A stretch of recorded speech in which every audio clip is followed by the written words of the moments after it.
अस्सलाम वालेकुम स्टूडेंट्स। जैसा कि हमारा पिछला लेक्चर चल रहा था पेट्रोलियम के ऊपर और कोल के ऊपर, हमने कुछ डिस्कस किया था और साथ ही साथ हमने नेचुरल गैस के बारे में पढ़ा था। तो आगे हमारा एक और सोर्स है प्लांट। प्लांट्स क्या करते हैं, तो प्लांट्स के बारे में लिखा है कि लिविंग प्लांट्स, जो जिंदा प्लांट्स होते हैं, सिंथेसाइज मैक्रो मॉलिक्यूल्स। वो मैक्रो मॉलिक्यूल्स यानी बड़े मॉलिक्यूल्स बनाते हैं, जिनमें शामिल है कार्बोहाइड्रेट्स, प्रोटीन्स, ऑयल्स यानी फैट्स और विटामिन्स। ये सारे के सारे जो कंपाउंड्स हैं ये प्लांट्स के अंदर से प्रोड्यूस होते हैं। The basic unit of all type of carbohydrate is glucose. Glucose जो है वो बेसिक है, ये बेसिक यूनिट है ज़्यादातर जितने भी कार्बोहाइड्रेट्स होते हैं उनका। ठीक है, which is synthesised by plant through photosynthesis, जो फोटोसिंथेसिस के अमल के दौरान कार्बन डाइऑक्साइड और पानी की मौजूदगी में क्लोरोफिल के जरिए सूरज की रोशनी के अंदर बनाया जाता है। तो glucose then further polymerise, glucose आपस में जुड़ती है और जुड़कर सुक्रोज यानी शुगर बनाती है। फिर सुक्रोज और ये जो पॉलीमर है जो बढ़ता जाता है तो इससे स्टार्च बनता है, जो कह लें खाने वगैरह में आलू वगैरह के अंदर जैसे होता है, आलू का सारा हिस्सा वो स्टार्च पर मुश्तमिल होता है। ये खाने के अंदर यूज होता है स्टार्च। लेकिन ये है सेलुलोज जो पौधे की क्या बनाता है, सेलवाल बनाता है। और ये सेलुलोज जो है वो बहुत ज़्यादा मिकदार में लकड़ियों वगैरह के अंदर पाया जाता है। तो ये लकड़ी सेलुलोज कंटेनिंग होती है। लकड़ी को हम खा तो नहीं सकते, लेकिन यह है कि वो भी कार्बोहाइड्रेट से मिलकर बनी होती है। ठीक है, ग्लूकोज से ही। तो ये सारी चीज़ें जो हैं ये कार्बोहाइड्रेट्स की टाइप पार्ट्स यानी प्लांट्स में जो कार्बोहाइड्रेट्स होते हैं उनके हल्का सा आइडिया दिया है। इसके अलावा प्रोटीन्स जो हैं वो फाउंड होती हैं पल्सेस और बीन्स में। पल्सेस और बीन्स यानी दालें, और ये जो बीन्स होते हैं यानी जो फलियां होती हैं इनके अंदर। तो proteins are prepared by fixation of nitrogen by bacteria found in the roots of plant. यानी प्लांट्स के रूट में नाइट्रोजन फिक्सिंग बैक्टीरिया होते हैं जो नाइट्रोजन को फिक्स करते हैं, हवा से नाइट्रोजन लेकर पौधे को देते हैं अमोनिया या अमोनिकल कह लें का साल्ट्स बनाकर, जिससे वो पौधा प्रोटीन बनाता है। आगे ऑयल जो हैं वो फाउंड होते हैं सीड्स में प्लांट के, जैसा कि sunflower seed, raspberry seed, palm और कोकोनट और ग्राउंडनट जो है इनके अंदर से ऑयल निकलते हैं जो प्लांट के अंदर से निकाले जाते हैं।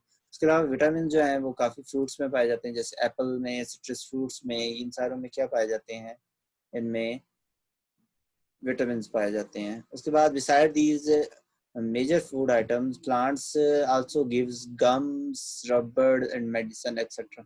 यानी गम्स भी निकलती है, रबर्स भी निकलते हैं, काफ़ी तरह के रबड़ बनाए जाते हैं और मेडिसिन भी बनाई जाती हैं इसी प्लांट के डिफरेंट कह लें निकलने वाले सिक्रीशन से। ठीक है, तो आगे सिंथेसिस इन लेबोरेटरी, तो वो वूलर का काम आ रहा है जो हमने स्टार्टिंग में चैप्टर के पढ़ा था कि ये लिखा है जस्ट अबाउट 200 ईयर्स अगो। हम 200 साल कबल यानी 200 साल पहले क्या हुआ था, 200 साल पहले क्या हुआ था। It was considered that organic compounds could be synthesized only by plants and animal because they possess vital force। यानी उस टाइम तक ये समझा जाता था कि एक वाइटल फोर्स जो है उसके बगैर कह लें प्लांट्स और एनिमल्स जो है उस वाइटल फोर्स के साथ सिंथेसाइज करते हैं ऑर्गेनिक कंपाउंड्स को, which is very essential for the synthesis of organic compound, जो बहुत ज़रूरी है ऑर्गेनिक कंपाउंड को बनाने के लिए। But the synthesis of urea, लेकिन जब यूरिया को सिंथेसाइज किया एफ.एम. वूलर ये फ्रेडरिक वूलर ने, तो जैसे सिंथेसाइज किया 1828 में, किससे, अमोनियम साइनाइड से यानी इनऑर्गेनिक कंपाउंड से, तो लेबोरेटरी के अंदर। तो तब से अब तक, अप टिल नाउ, अब तक more than 10 million organic compound, 10 million के करीब organic compounds have been prepared in laboratories.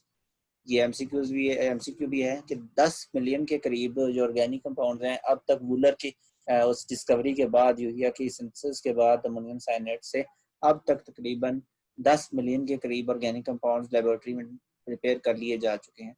Range from simple to complex compound, इनकी जो रेंज है वो सिंपल छोटे कंपाउंड से लेकर कम्प्लेक्स बड़े बड़े कंपाउंड तक है। और they are present in drugs medicine, ये ड्रग्स और मेडिसिन के अंदर भी मौजूद हैं। कई ड्रग्स और कई मेडिसिन हैं जो ऑर्गेनिक हैं। ठीक है, फ्लेवरिंग एंड फ्रेगरेंस, खुशबू और जायके के लिए भी हैं। ठीक है, प्लास्टिक और पेंट यानी प्लास्टिक्स और पेंट्स वगैरह बनाने के लिए भी यूज़ होते हैं। सिंथेटिक और फाइबर और सिंथेटिक रबड़ बनाने में भी यूज़ होते हैं। ठीक है, और कॉस्मेटिक्स यानी ये जो औरतों के यूज़ होते हैं, कह लें सुर्खी वगैरह या जितनी भी कॉस्मेटिक्स हैं, पाउडर है, ये सारा कुछ जो है, या टॉयलेटरीज या टॉयलेट में चीज़ें यूज़ होती हैं, वो सारी की सारी वो भी ऑर्गेनिक कंपाउंड्स हैं। डिटर्जेंट, इंसेक्टिसाइड और पेस्टिसाइड, ये भी सारे क्या हैं, डिटर्जेंट सॉरी ये हैं ऑर्गेनिक कंपाउंड्स हैं। तो ये डिटर्जेंट्स यानी वो कह लें शैम्पू वगैरह, जेल वगैरह, जेल जो कह लें झाग बनाती है काफ़ी ज़्यादा, ठीक है, सख्त पानी में भी झाग बना देती है, तो वो वाली है ना, डिटर्जेंट होते हैं। ऐसा आपके सर्फ जो है वो डिटर्जेंट के तौर पर होते हैं। इंसेक्टिसाइड्स यानी इंसेक्ट्स को मारने वाली जो अद्वियात हैं वो भी, और पेस्टिसाइड जो पेस्ट जो फसलों को या कह लें फसलों को नुकसान पहुंचाते हैं, उन कीड़ों को मारने वाली जो अद्वियात हैं वो भी सारी ऑर्गेनिक कंपाउंड हैं। अब जो मेन यहाँ पर यूजेस हैं वो आज का टॉपिक है, और लॉन्ग क्वेश्चन आता है, अगर इस चैप्टर से लॉन्ग क्वेश्चन आए तो uses of organic compound long में आता है।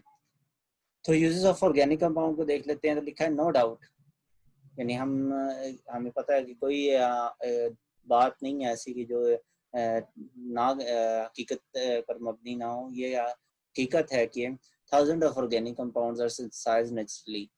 कई कंपाउंड जो है वो कुदरती तौर पर एनिमल्स और प्लांट्स से सिंथेसाइज किए जाते हैं, बट लेकिन million of organic compounds are being prepared in laboratory by the chemist laboratory के अंदर कई हजारों कंपाउंड, मिलियंस कंपाउंड जो है वो प्रिपेयर भी कर रहे हैं।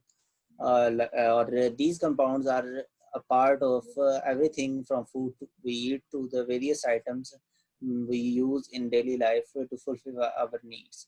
यानी ये सारे कंपाउंड जो नेचुरल हैं या लेबोरेटरी में प्रिपेयर्ड हैं, ये सारे के सारे कंपाउंड खाने से लेकर हर चीज़ जो हमारी ज़रूरत की है हमारी डेली लाइफ में है उसके अंदर यूज़ हो रहे हैं। तो उसकी यूजेस लिखा हुआ है कि सबसे पहले यूजेस एज फूड। तो the food we eat daily, such as milk, egg, meat, vegetable, contain carbohydrates, proteins, fats, vitamins, and etc. are all organic stuff। ये सारे की सारी चीजें क्या है, ऑर्गेनिक है, ठीक है। क्लॉथ क्या है, यानी कपड़े जो आप पहनते हैं, तो कपड़े जो आप वेयर करते हो असल में वो कॉटन से बने होते हैं। कॉटन क्या है, वो ये सिल्क है क्या, जो वूल है, ये सारे की सारी चीजें क्या है, ये असल में कार्बोहाइड्रेट्स ही हैं, तो जो ऑर्गेनिक कंपाउंड है। और लिखा हुआ है all type of clothing we wear we use as bed sheet etcetera are made up of natural fibre.